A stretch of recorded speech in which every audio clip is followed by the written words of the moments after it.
Hi, I'm Jim Andrews. Today is August 27th, 2021. We're here at Shaw Industries Plant X on 411 Highway between Carsville and Rome. And today I get to talk to James Jarrett. James is a lifelong resident of Bartow County, and he has been a witness to many changes over the decades around us. He's participated in them, and you might just say he flat out created some of the change. I've known James for over 30 years, and I've heard many different adjectives used to describe him. He has been called collaborative, visionary, caring, giving, supportive, humble. I've heard him described as a hard worker, a servant leader, an innovator. And more than once, I've heard him described as detail-oriented, methodical, and spreadsheet loving. The one that concerns me the most, though, comes from him. He's a self-diagnosed introvert. So we'll see what we get out of him today. I'm not sure why I agreed to do this, but considering what I get paid, I've got nothing to lose. So, James, let's get started, and I thought we would start in the beginning, your beginning. So let's go back to 1951 and hear how it all started. So let's go back a little bit and let's talk about how James Jarrett came into Bartow County. Well, I was actually born in Bartow County at the old hospital over on Leake Street. Now, when I say the old hospital, I mean the old hospital, because I guess I'm old. Maybe not old. But that was in 1951. And so I grew up in Atco. And for those that don't know, Atco is the name of the mill village where Goodyear Mills was, which actually started out as the American Textile Company back in around 1903, 1904, somewhere around there. But it was interesting growing up there. It was a community. So I really learned about being in a community of all kinds of people in my early years. Now, at that time, were all of the people there working at Goodyear? Yes, when we first lived there, that was one of the requirements. One of the household had to be an employee at the mill there. So my father worked there for 42 years. He actually worked there for 44 years, but he had a gap in there where he had to leave during the war and help bring in the crops, because his family was sharecroppers. Wow, thinking of how coworkers sometimes get tired of each other today. You couldn't get away from your coworkers back then, could you? No, you couldn't. But it was great because there were always children around. So we had friends in the neighborhood and all across the village there. You know, I think of the term, it takes a village to raise a child. It takes a village to keep a child on the straight and narrow, because we'd invented telephones, unfortunately, by that time. And anything you did in the village would beat you home. People would call and they would look after you. But it was a time when I first began to really associate having a job with being part of a community. And it was a sort of one of those things that had come out of the Industrial Revolution in the UK. This approach started there because not everybody had a car. So they built houses around the mill. So you were connected. You understood how important jobs were in providing for the whole family. It was really interesting that back in those days, in the early days, I don't really remember the textile leagues myself, but they would recruit people to play on their baseball teams. And so those people, they didn't want them to get hurt in the mill. So they would paint your house, they would mow your grass. So, I mean, the company provided virtually everything. There was a school, a swimming pool, a barber shop, a store, a post office, even had their own security. And so you really began to see all of those issues, all those things that jobs kind of provided. And today it's a whole different story in our mobile society, but back then you really got to know the people around you because you were connected through the mill. I mean, I can still remember my brother, we were in an ice battle one winter and somebody threw had broken up a puddle and it cut his head. And so, okay, let's go down to the mill and let the nurse sew him up. 1 or 2 days a week, they would have doctors there. So, I mean, almost everything was provided right there in that one spot. So it really connected for me that jobs, companies, they're a way of taking care of people and building community. It was a good place to grow up. How long did you live in Atco? Was it all the way till you went to college, or? No, we moved out of Atco in 1964. Sometime about 2 or 3 years prior to that, the company took a little bit different approach and actually sold the houses to the employees.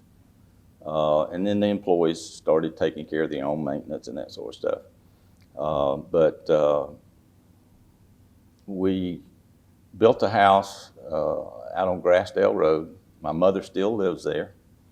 And it was right across from a cotton field that my brother and I had picked cotton in a few years earlier. And now Country Club Estates, which is a rather large housing development there that was built in the 60s and 70s, has taken up all those cotton fields. So growing up in Atco, obviously being in a Goodyear village, did you think you would wind up in manufacturing, or did you think I want to go in the opposite direction? Growing up as a kid, where was your head? From the time I was about 5 or 6 years old, I knew I wanted to be an engineer. I don't really remember what triggered it. Doesn't surprise me. But the first college that someone told me about was Georgia Tech, because it was a school for engineering. So from that point, from 5 or 6 years old on through high school, I only thought of one other place to go to school, and that would have been the Naval Academy. It was 1969, Vietnam War was going, and so I thought about going to the Naval Academy. But the process of getting in was pretty rigorous.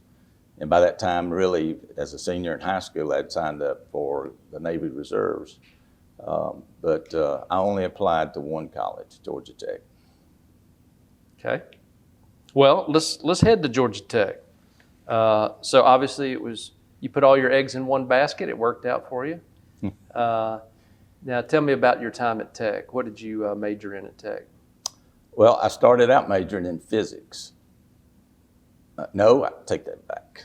I started out in aerospace engineering because if you'll remember what was happening in the 60s, I grew up with the birth of the space age. I still remember hearing President Kennedy's speech where he challenged the country to go to the moon and back in that decade. And I still remember where I was. There are those times that you remember when you first heard that President Kennedy had been shot, when the first person set foot on the moon, when 9/11 happened. And so in 1969, I remember sitting in my girlfriend's living room watching the first step onto the moon. So that sort of had pushed me toward aerospace engineering.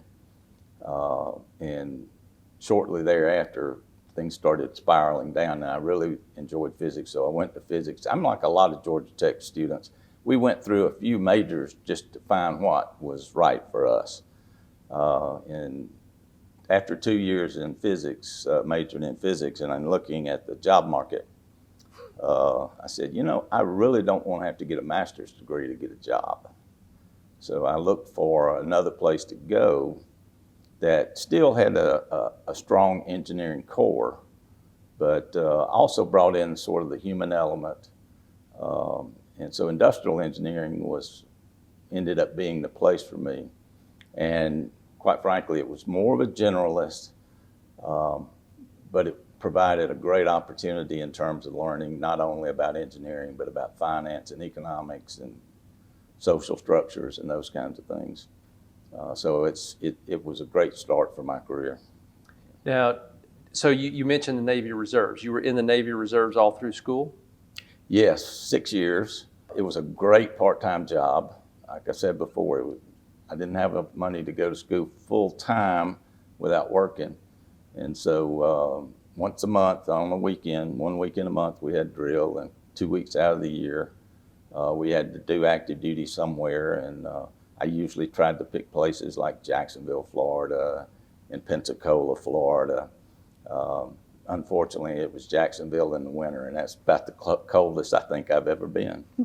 But that was a great opportunity.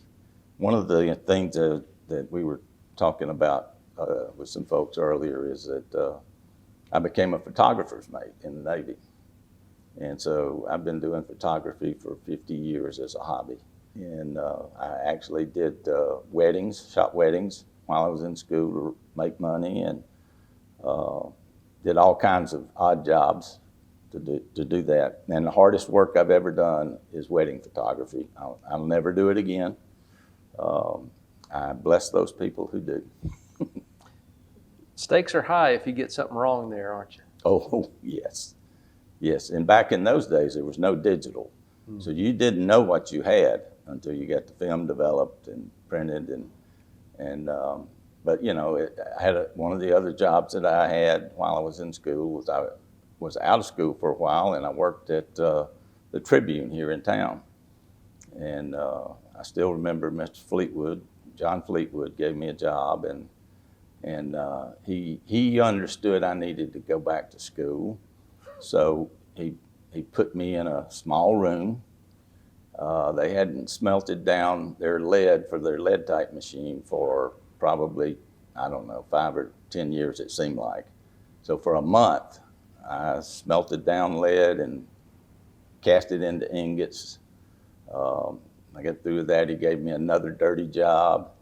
And, you know, I kept wanting, can I work with the photographers or something? No, you need to work in a print shop now. So I finally got to do a little bit of photography work for the Tribune, but Mr. Fleetwood convinced me that I needed to get back into school the next fall.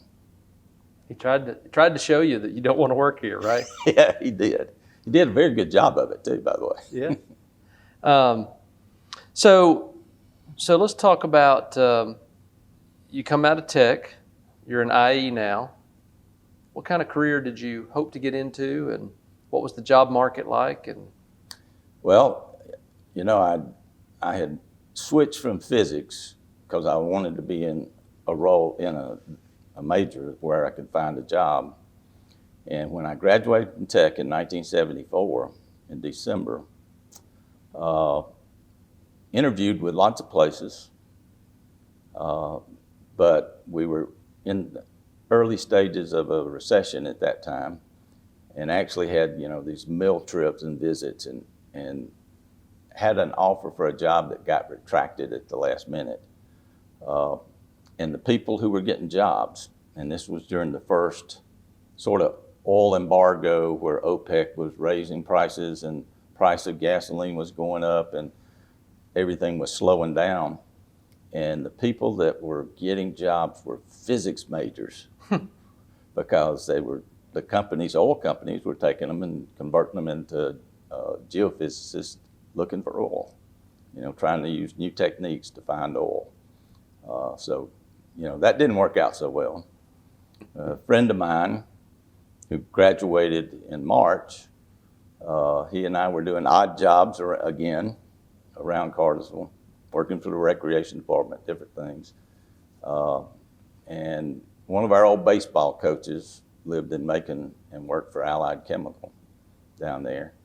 And his friend's sister lived down there. And actually it was Bruce Manthon. He and I had grown up together, and his sister and I were in the same grade at ATCO School. And so they called Bruce to say, Bruce, you want to come down And Bruce was holding out for a job at Goodyear. He'd been working on it, waiting on it, and he didn't want to move to Macon. And so he said, James, why don't you go down there? So Bruce and I went down together and interviewed, and I got the job in Macon with Allied Chemical. It was an old Naval Ordnance Center, and they were making seat belts. By that time, seat belts had been mandated, and it was a great opportunity. They had a cut and sew factory there, metal fabrication factory there, injection molding. They were making all the parts that went into seat belts in those days, and then high volume assembly. So it was like having 5 different industries on the same site and being an industrial engineer in the midst of all of that. I still remember one of my assignments. I had sworn on some of these courses they made us take at Tech that I would never, ever use this again. It was called the Mechanics of Deformable Bodies. And about 6 weeks in, they came in and said, we need you to design a testing tool apparatus for testing these anchors for these seat belts.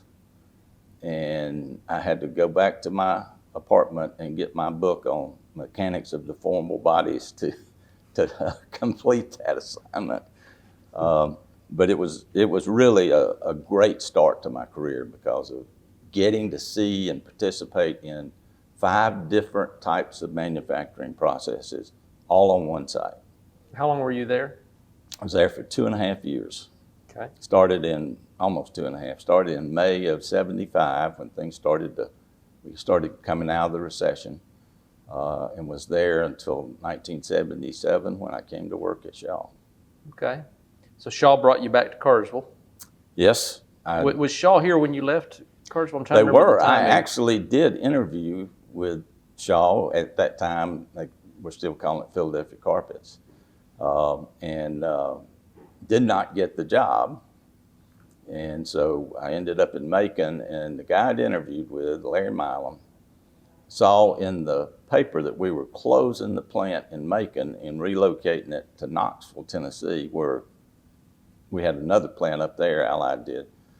And at that time, the car companies were starting to bring inside their own seatbelt manufacturing. So there was a little bit of a softness in that market, and they said, okay, we're going to consolidate to Knoxville. And I actually worked out the plant layouts and all that to consolidate things to Knoxville, but they kept holding off offering any of us jobs.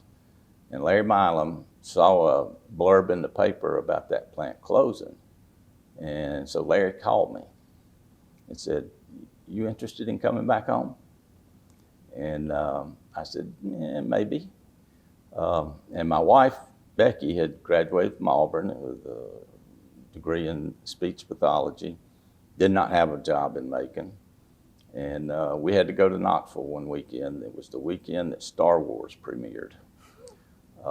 And so we drove through Cartersville, and her aunt was in charge of speech therapists for Floyd County Schools. And she called her and said, you guys are coming back this way anytime soon? So we drove through Cartersville. She interviewed with the schools. I interviewed with Philadelphia Carpet. We both got offers, and then went to Knoxville for the weekend. And finally, they offered me a job up there. And we said, no, we think Providence has opened the door for us to go back home. So that was 1977. Did you see the movie? Is what I'm wondering. We saw the movie in Knoxville. Okay. You left that part out. I wasn't sure. You left Yes. me hanging. So you're down here. You're at Philadelphia Carpets. Let's talk a little bit about the carpet industry.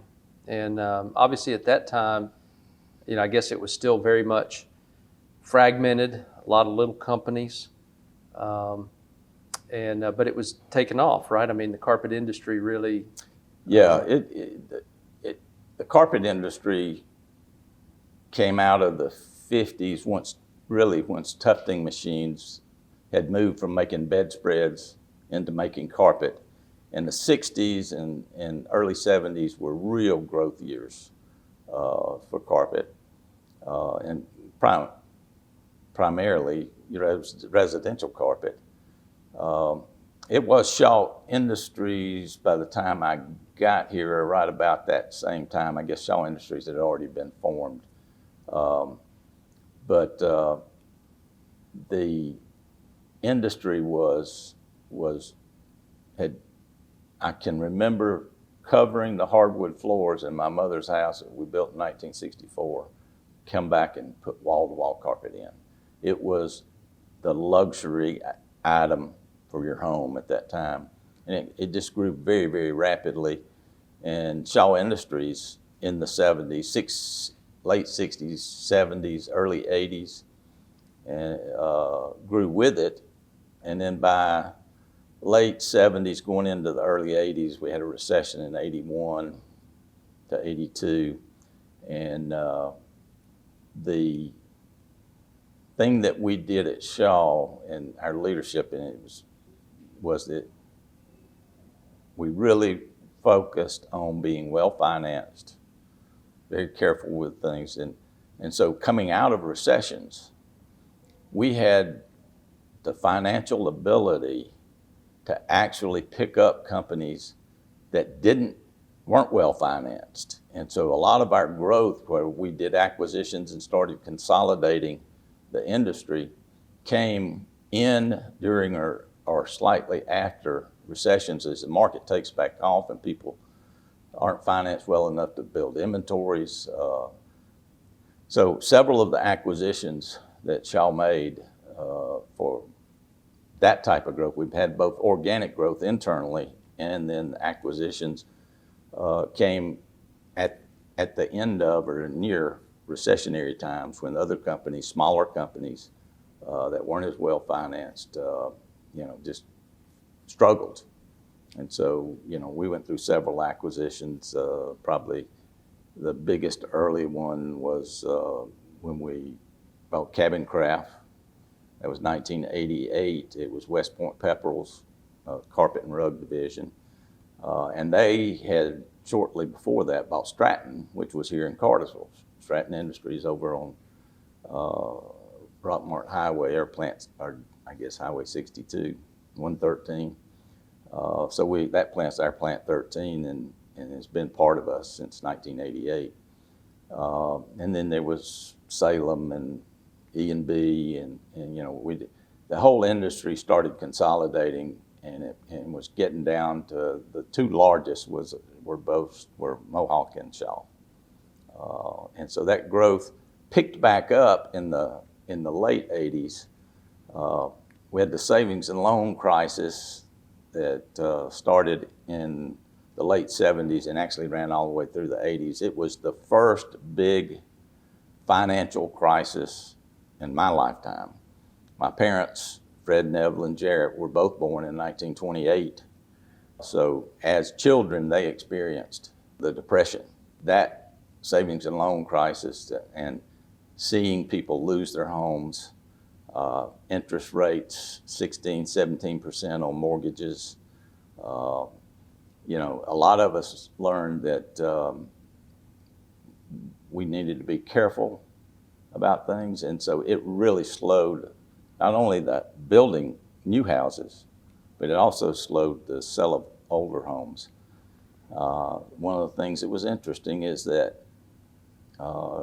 during recessionary periods, the sales of high-end goods went up because people couldn't trade up on houses, and so they started, just like they've done actually in the last year or so, they said, okay, if we're going to be here a while, we're going to put in some more carpet. And so they don't put in the cheap stuff, they put in the higher grade stuff.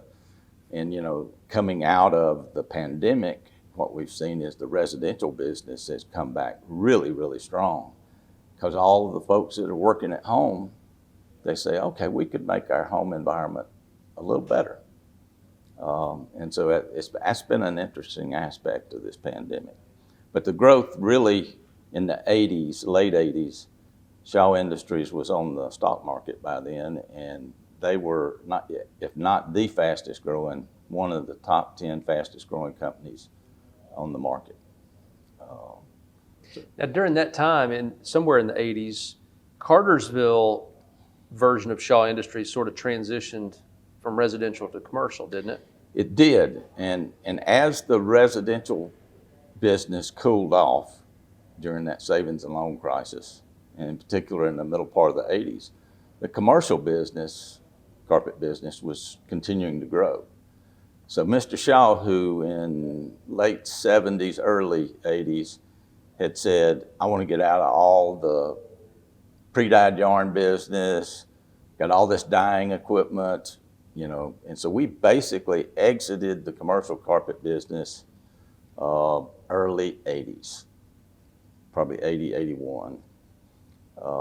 And by 85, with the impact of what was going on with the savings and loan crisis, the growth in the market appeared to be commercial. So we chose in really 1984 to re-enter the commercial market arena, which was quite different. We had all kind of gotten to the point and had our plants structured and our systems structured around doing residential carpet. And so we started the transition here in Cartersville, Plant 11.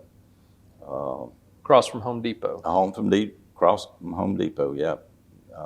And the one up on the hill, actually in 84, we bought the old Imperial Carpet building, the darker brick building down the hill from it. And so all that became the hub of our commercial carpet business. That's where it really was born. We were doing very simple products at first that mostly were going into negotiated, what we call tenant improvement type business. And we learned very quickly about the importance of quality and service.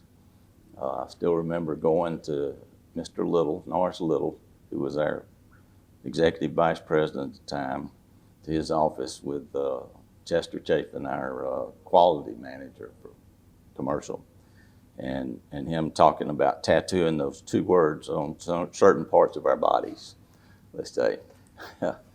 And so we from that point on, that was a great focus for us, quality and service. It was essential for us to be successful. And what we found later is that innovation was probably as important, if not more important, as the industry moved, and the consciousness around environmental issues began to grow, because corporations, more so than residential folks, really began to focus on their impact on the environment. The regulatory system, different things, Clean Air Act, all those things started businesses really focusing on it. So as a supplier to other companies, other businesses, we really began to focus on environmental issues as well. So let's talk for just a second, because so in the 80s you shifted to commercial, quality and service became more important, but there was also more of a shift toward employee engagement that really started somewhere in the 80s, right? And blossomed more into the 90s. Yeah, if you were to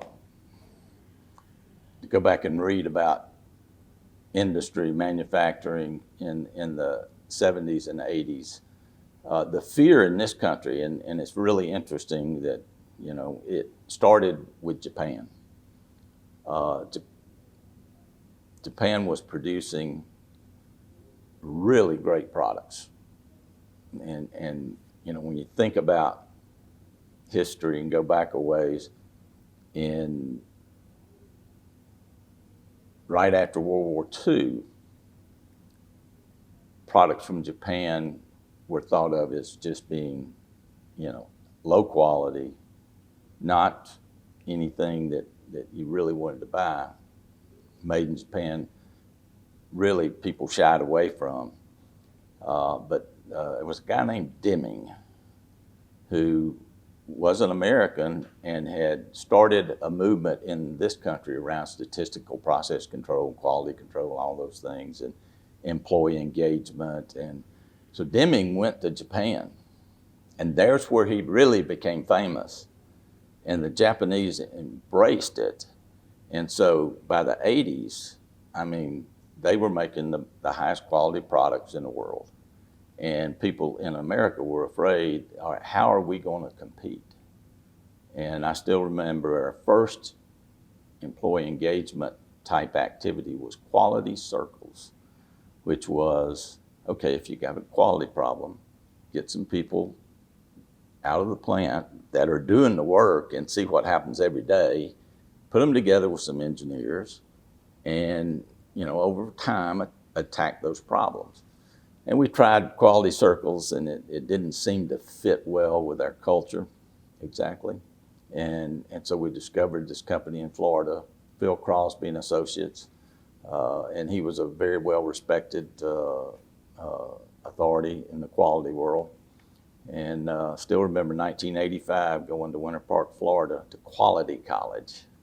There was 4 or 5 of us that went down there. And it was an eye-opening experience. And he had this 14-step process. And so we came back and began forming quality improvement teams and QITs. And then that began to spread first in Cartersville, then throughout the rest of the company. And we really thought, how do we get our people more engaged? And that was something that to me was important. I can remember sitting around the supper table in Atco and up on Grassdale Road, and my parents both worked in industry, and they would come home and they would be so frustrated by the engineers that would come in and try to improve things, be there for a few days, not understand how things work, and go away, and they'd have to deal with those things, managers that wouldn't listen to them. And I said, I don't ever want to be that kind of person. So I remember when we got back from Quality College at Plant 11, we said, all right, we've had problems with short rolls, and we've had problems with off quality, and the numbers in claims, and those numbers added up to over 10% of our production. And we had been working on it as a management team for years. And so we held the first plant-wide meeting that I know of in Shaw Industries. And we just put some yarn boxes out, put some plywood over it, have a stage, and brought everybody together on all 3 shifts. We said, look, here's the problems. We've been dealing with them as a management team. We've not made a lot of progress. We need your help. So what's going to happen is we're going to have people on every shift. We took the whole management team, we divided them up and put them on shifts with clipboards. And we said to them, you take a blank page out there and start talking to the folks and say, what are the reasons that we're having these short rolls? What are the reasons we're having the soft quality? And I still have the t-shirt, can't get in it. But after about 3 or 4 months, our short roll problem, which was a roll that was less than 60 feet, because when you try to sell that to a dealer, that remnant's such a big part of that roll that they don't want rolls that short. They want longer rolls so they can service more customers out of that waste that's going to be at the end. We had driven our short rolls from around 5% down to around 2% within a matter of months. And that was what solidified for me how important it was to have everybody engaged, and how important it was to listen to our associates out on the floor, because they see it every day. Things that as managers we may never see because it only happens on a certain frequency. They see it every day. And so, yeah, I've got the shirt that's got the downward trend on it. It gets distorted when I try to put it on though now. Is it a flat trend, or is it kind of a rounded trend now? So as we move into beyond this a little bit, you started innovating carpet, moving toward carpet tile, and at the same time innovating your people processes. Right. Innovation does take different forms. And if I think about it, you've got products, you got processes, you got management systems and information systems. And the management system, when we started looking at what was happening in the commercial market in really we kind of started looking at 84 and 85, a little bit of 86. We said, there's this new product. Well, it was new to us in the States called carpet tile. And it really kind of gotten started in the 70s with Interface Carpet and Milliken, both of which were located in LaGrange, Georgia. And it had come over from Europe, where it really had its birthplace. And so it was all of a sudden being mandated in some places that you could not put broadloom carpet in a commercial environment, because there had been an innovation for being able, we were going to the open office concept, where you didn't have an office for everybody, but you had partitions and cubicles and that sort of thing. And to get power to those places, they invented flat wire. So it was just really flat electrical wire. And after had 2 or 3 severe accidents, or more than that, where they were cutting up broadloom carpet with a flat wire under it, and cut into that wire and got electrocuted, it became, okay, let's put something that can be taken up without having to cut it. And so carpet tile was an obvious solution. The other thing is, in really high-rise buildings, getting 12-foot rolls of carpet or 15-foot rolls of carpet is impractical. When we first got in the commercial business, service was so critical in a place like New York, where you got all the union labor. You have to block off the streets. You have to bring in a crane because you can't get it in the elevator. And you have to take windows out on the 10th floor to get a roll of carpet in to actually put down broadloom carpet in places. Again, carpet tile was such an easy solution to that, because you just take the boxes up in the elevator, and it really was growing very rapidly. And so we started in really 85, 86, and we thought, okay, we're going to be different. And this was a little bit of perhaps arrogance on our part, that we were the best in the world at carpet, and we found very quickly we were not the best in the world at carpet tile. So we came out with a different type of backing, a urethane back as opposed to PVC, and we got our nose bloodied for about 4 or 5 years there. And one of our competitors that started after we did, trying to get into business, went straight to PVC and fusion bonding, the same way that Interface, Milliken, the competitors were doing. And all of a sudden they were taking off, and we were still sort of sitting still. So I remember in 1989 getting called to Dalton and being given the challenge. Okay, in 1 year, we need a fusion bonded PVC carpet tile plant. And we're known for broadloom, so we're going to have a different brand name. We created a brand called Networks. So we tried to make it look like it wasn't a part of Shaw Industries, because everybody associated us with broadloom carpet. And to be successful, we needed to be a tile business. So we found a shell of a building. I remember driving back from Dalton and riding through the industrial parks looking for empty buildings or spaces where we could actually, in a year's time, bring a building up. And we found a shell over in one of the industrial parks that was a spec building. And we finally got to the point where we could lease that, finish out the building. And we made, by 1 year later, we made our first fusion bonded carpet tile. Of course, it was off of our, what we called the Wee Bonder, I think, and a narrow line. But shortly thereafter, we were producing in that building. That was in 1990. And it was quite a year, putting all that together, learning the new technology. And that was when I first did some international travel, because we didn't have anybody in the U.S. that produced those type machines. So Westmoreland and I went to the UK, we went to Spain, we went to Belgium, and finally found some folks to make products or to make the equipment for us.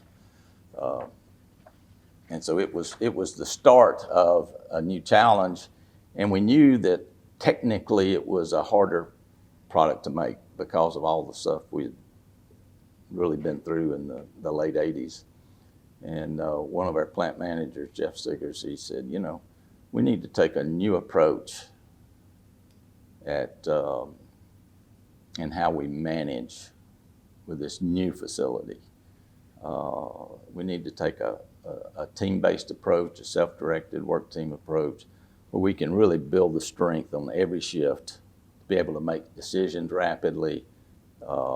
And so we did that, and we had quite a few learnings from that, that when you don't have control of the technology, having decisions made on every shift sometimes doesn't work so well. So it was a struggle for the first 2 or 3 years, and you, I think you were there for part of that. But eventually, once we kind of got our arms around it, the getting carpet tile to lay flat, which is the real big challenge, we began to take off. And between 93 and 96, and we had thought the space we were in, we would finally grow out of. So we had been planning since about 93 on an expansion or a new plant. And we said, well, what are we going to call this? I said, just call it Plant X, you know, because it was just a placeholder. And we planned on this expansion, and we just couldn't figure out how to do it where we were, and our rental rates were going up because the company we were originally with had sold it to a REIT out of Chicago, and they did not want to negotiate rates, and so we said, well, we'll just pick the plant up and move it. And the plant we're in now here, Plant X, is what happened.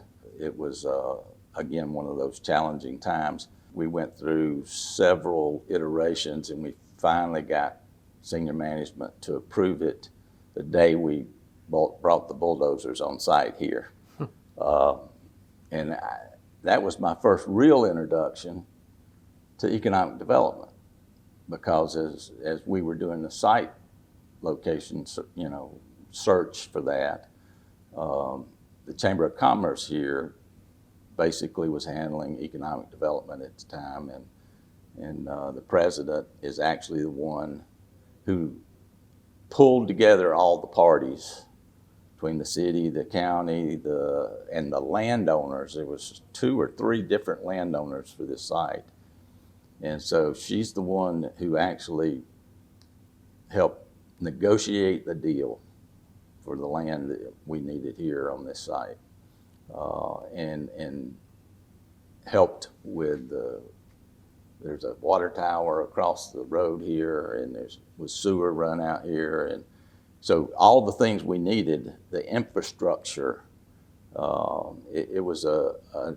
good learning experience as an existing industry of how to support existing industries, and the community here has been great to Shaw Industries. And we, when I got here in '77, we had about 1,000 employees, and our peak employment in Bartow County peaked out at around 3,200.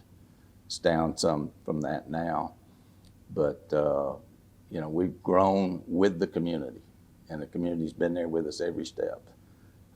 And so that was kind of my first introduction to economic development.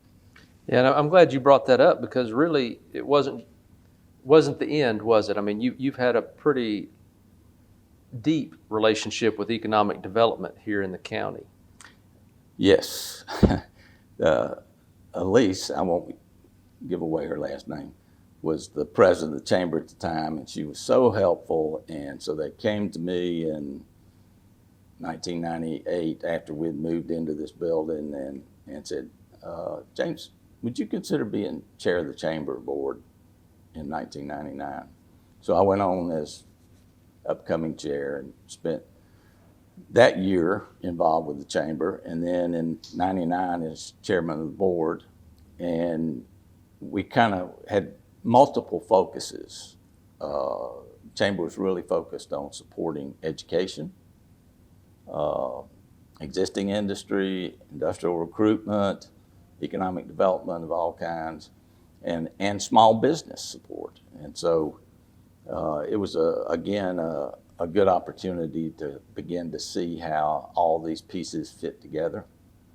And then Elise left like in February of 1999. And so we went through a search and really began to say, okay, what do we want?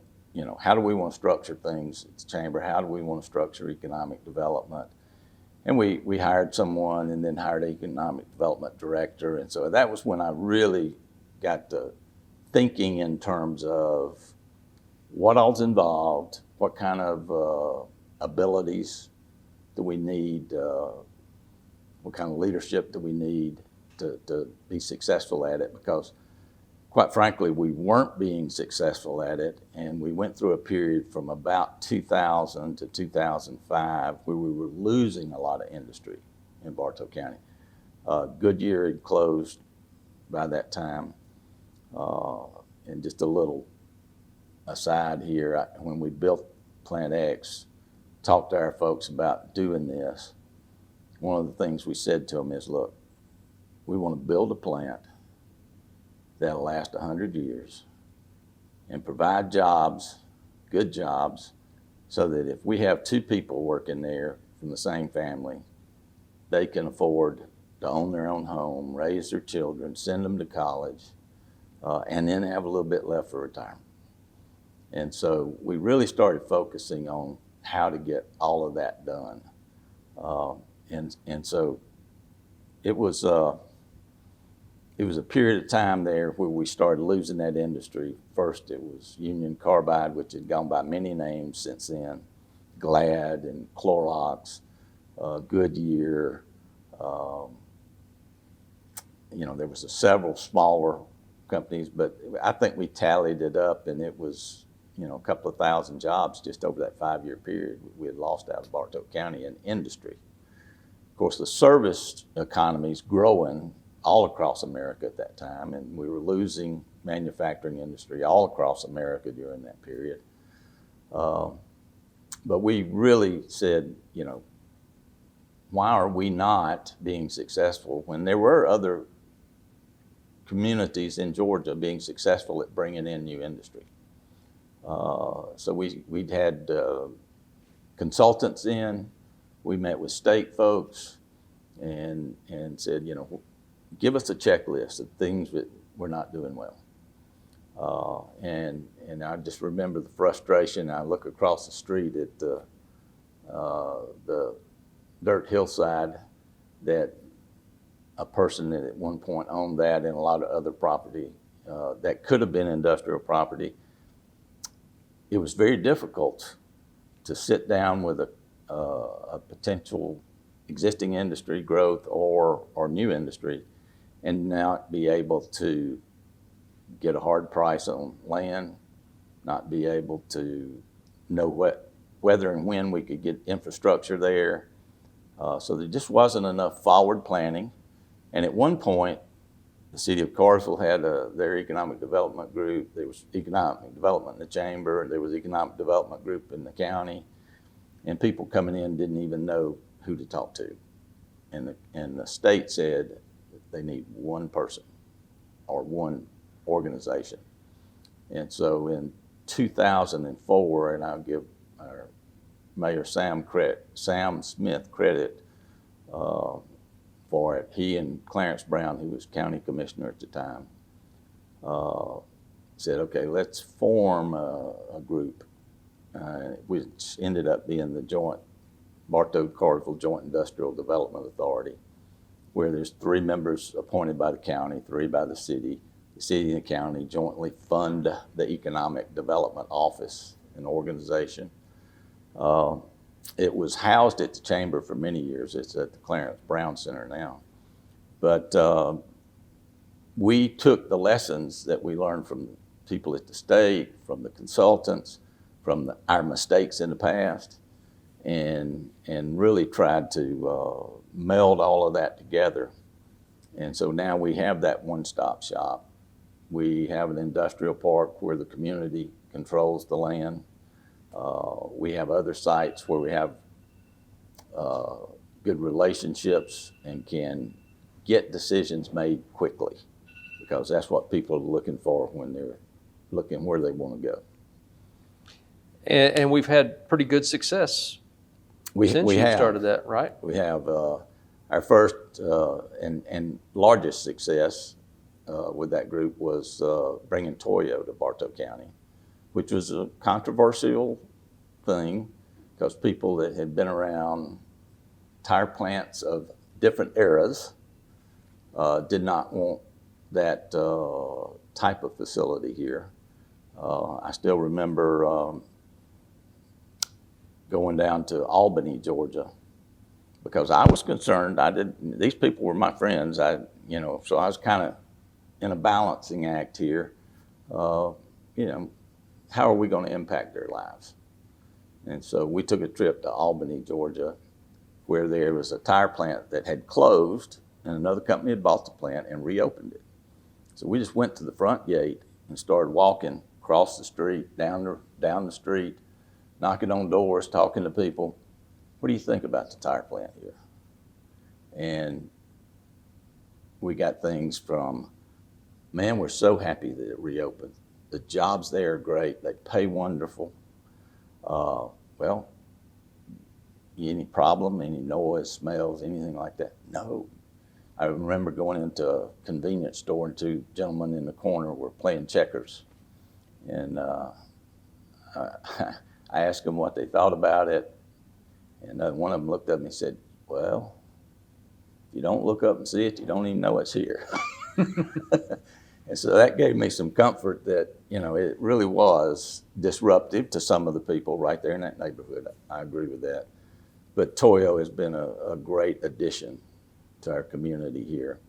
And our industrial park now, we've got 2 companies there, and then a third that's really part of it. There are other buildings going up there, so it's been good. What does that do to the community, and why is that so important that we bring specifically industry into the community? We really, a community has to provide a lot of services. Top among those is education. And so one of the things that we really have focused on through the years is to try to build sort of like a 3-legged stool in terms of our tax base. Industrial, commercial, and residential. You go to a lot of communities and it's all residential, or it's all residential and commercial. And we've really tried to keep a balance there because it really is our schools, in terms of the local funding, almost all of it comes from property tax. And so having that strong 3-legged stool in terms of a tax base is important in terms of supporting our schools. Because without an educated workforce, it's hard, it's impossible to bring new people to the community, and it's impossible to support your existing industry. Jobs are so critical. It's become a passion of mine. One of the things I'm most proud of is since I came here, we've more than doubled our employment in Bartow County, tripled it at one point. And that's important to me, that an existing industry has grown here, new industry has grown here. It gives us the opportunity to bring even our children back. I remember growing up, I said I'd never work in the carpet industry. People would grow up here and then leave and go somewhere else to get a job. And I really wanted there to be opportunities here for families to stay close, for children to come back and be a part of this community in Bartow County, and providing good jobs is the way in which I think we do that. And it's a constant battle because industries age out. One that I'm thinking of is Lever Brothers here in town. They made powdered soap powders. Well, it's all gone liquid. It's hard to find powdered soap powder. So that business just went away for them. And that's why I think innovation is so important too, is that, one of my key principles is that innovation is critical to long-term success. If you don't innovate, it's going to be difficult to be successful long-term. James, you're talking about how people come to where the good jobs are. And certainly we've seen a lot of good jobs coming to Bartow. And we see a lot of people coming to Bartow. Did you ever think you'd wind up in Bartow your whole life? No, I didn't. In 1976, I married Becky Tumlin. And Becky was in school, or actually she had just graduated high school and gone to Auburn when I met her. And then that was in 73, and then we got married in 76.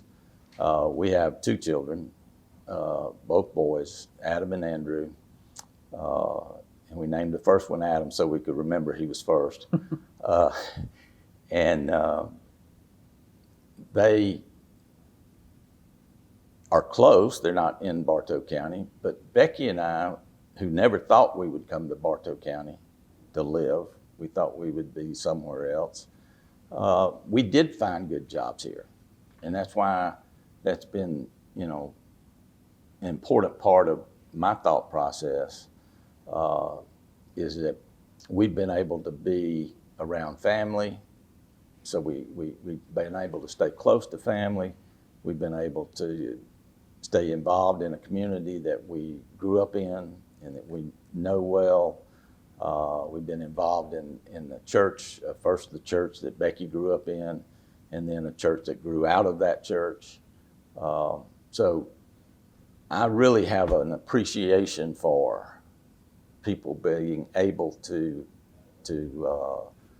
come back to their home community and be a part of that. It's been a great opportunity for us through the years. I don't know if either of our boys will ever move this far back. If it weren't for the driving part, one of them, I'm sure, would move to Bartow County now, probably. Yeah. But they don't want to have to drive to Atlanta. Yeah. And of course, working from home now has put a little twist in that. Mm-hmm. So we'll see. I know I want to touch on a little bit here that in these past few years, in your career and in your personal life, you mentioned earlier you went global early back in the 90s, but you've gone global again. Touch on that briefly, and what parallels do you see between what's happening here in Bartow and the importance of industry and community that you've seen elsewhere? I've seen what I consider to be probably the best industrial development, economic development approaches in the world, and I've seen absolutely the worst. In 1999, I made my first trip to China. As a company, were contemplating going global, and throughout the next 10 years, we periodically revisited that and said, no, it's not time, it's not time, it's not time. And then in 2010, we said, okay, it's time. And so sitting on the other side of the table and going to China and seeing how they did infrastructure, how they constructed industrial parks, how that everything was there. The way in which they presented it, the way in which, it was just an education in how to bring people together and make it easy I thought at the time anyhow, easy to locate an industry there. At the same time, in 2010, 2008, it really started. Daryl Roberts, who was part of our church at the time, went on a mission trip to Liberia. And we had several people on that trip, and some were focused on the village, some were focused on the school, some were focused on the orphanage. Daryl was focused on the orphanage in Balama, Liberia. And he came back with such a conviction that that was his role, to help orphans in Liberia, and thus Orphan Aid Liberia, which is well known in our community here, was born. And he involved me to try to help get some solar power there, get them some electricity, because there was no electricity. They'd been through a 15-year civil war, and they had actually stripped the wires out of their schoolhouses and everything to sell for guns, and they had really destroyed their economy. So they didn't have a lot of times didn't have the water, didn't have the roads, didn't have the power systems, none of the infrastructure. And it's really hard to start from nothing and build an economy. And so I saw the utter poverty and devastation in Liberia, and comparing that to what was going on in China at the time. And I've stayed involved in both. And we're right now at the point, a young man that it's kind of become part of my family. I call him Junior. I've helped get him through school, and he'll graduate in November from Cuttington University there in agriculture. And so we got him going back to Balama and working with the orphanage and starting a farm to try to get them to be more self-sufficient, and just they're trying to rebuild their economy. Unfortunately, one of the things that you find in both places, and you find really about everywhere, is corruption. And so it's made it really difficult in Liberia to get some things done. To Daryl and all the folks that work with Daryl's credit, they have expanded their ministry. It's called Live 2540 Today. Orphan Aid Liberia is a part of that. They have just continued to expand and take on new missions. And so I just have those two views of the world in terms of the economy and what jobs can mean. You just cannot imagine how important it is to the people in Liberia. You know, this farm thing that we're doing there, we've got about 20 people that we're going to be able to provide a job for about 2 to 3 months to kind of get things started off. And in the videos, oh, they're so thankful for a job for a day. And so I've seen both sides of it, and I've learned from both sides of it. And I'm really grateful for those opportunities that's been afforded to me. And then the latest one was the opportunity to go to Europe and explore how to become a part of that market in a bigger way. And we ended up buying a company in Scotland, STS. And so it's been a great opportunity over the last 10 years or so to be a part of the global scene and to see it from so many different directions. You know, people watching this haven't been to our Scotland plant, but does it remind you of Atco? It's sort of a small little village. It is. It's in a little village. Got a few more people. Well, not many more, probably around 2,000 people. But a lot of the people there walk to work, just like in Atco. Everybody walked to work. We really don't have parking, so they don't have much of a choice but to walk to work. And it's interesting, just all across the UK, people are just kind of gathered in villages. They got 65 million people in the UK. I started trying to add it up by looking at the population of all the big cities. Those don't add up, but about 20 million people or 30 million at the most. But it really is a village culture almost throughout a large part. And they all have, the pub and, the different services. It just reminds me of ACCO. It does. And I think back to a story you told me. I don't think you've told it today, but how your parents met. Yeah, we've had some themes that have kind of run through our discussion today. Innovation, industry, economic development, those kinds of things. And my parents, my mother was Evelyn Powell and grew up in the hills and mountains of North Carolina and Tennessee, East Tennessee. My father was a sharecropper with his family here in Georgia. And if you have to go all the way back to the late 1880s. I can't remember the gentleman's name that invented a new type of cloth to put on the harnesses for horses and mules, and who did a lot of the work. I mean, we use the term horsepower for a reason. And it became so popular.